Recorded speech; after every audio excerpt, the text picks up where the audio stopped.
ଆଜିକାଲିକା ଜୀବନରେ ସନ୍ଦେହର ପରିଚ୍ଛାଦ ଭିତରେ ଏ ସମ୍ପର୍କକୁ କେହି କେବେ ହୃଦୟଙ୍ଗିତ କରିପାରେ ନା। ତାହାକୁ ନେଇ ଆଜିର ଏ ସମାବେଶ ମୋ ଶୀର୍ଷକ ପ୍ରତାରଣା।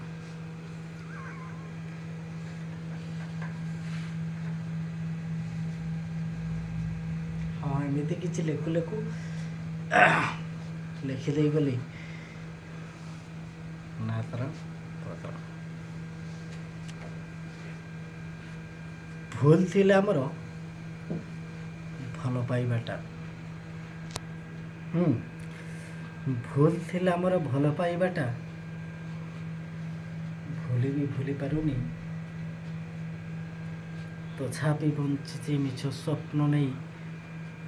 ବାସ୍ତବତାକୁ ମନେ ପକାଇ ଆଜି ବି କେବେ ହାରିନି। ତୁମେ ଆସିଥିଲ, ତୁମେ ଚାଲିଗଲ। ତୁମେ ଆସିଥିଲ, ତୁମେ ଚାଲିଗଲ, ଛାଡ଼ିଗଲ କିଛି ସ୍ମୃତି ଚିହ୍ନ। ହୃଦୟ ଭାଙ୍ଗିଲା, ସ୍ୱପ୍ନ ବି ଭାଙ୍ଗିଲା, ତଥାପି ଅବୁଝା ହୁଏ ମନ। ତୁମକୁ ଭାବିଲି ସତ୍ୟର ସାଗର।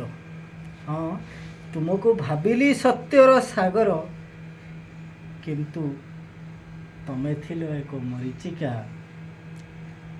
ଗଢ଼ିବାର ଥିଲା ଆଉ ଏକ ତାଜମହଲ।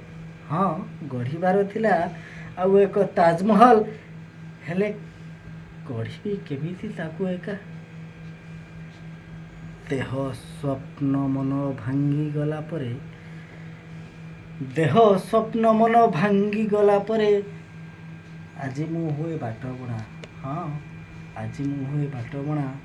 ଠିକ୍ ସେତେବେଳେ ତମେ ମନେ ପଡ଼, ଆଉ ମନେ ପଡ଼େ ତୁମ ପ୍ରତାରଣା। ହଁ, ମନେ ପଡ଼େ ତୁମ ପ୍ରତାରଣା। ଶୀର୍ଷକ ପ୍ରତାରଣା। କବି ଶ୍ରୀ ଅରବିନ୍ଦ ସାହୁ।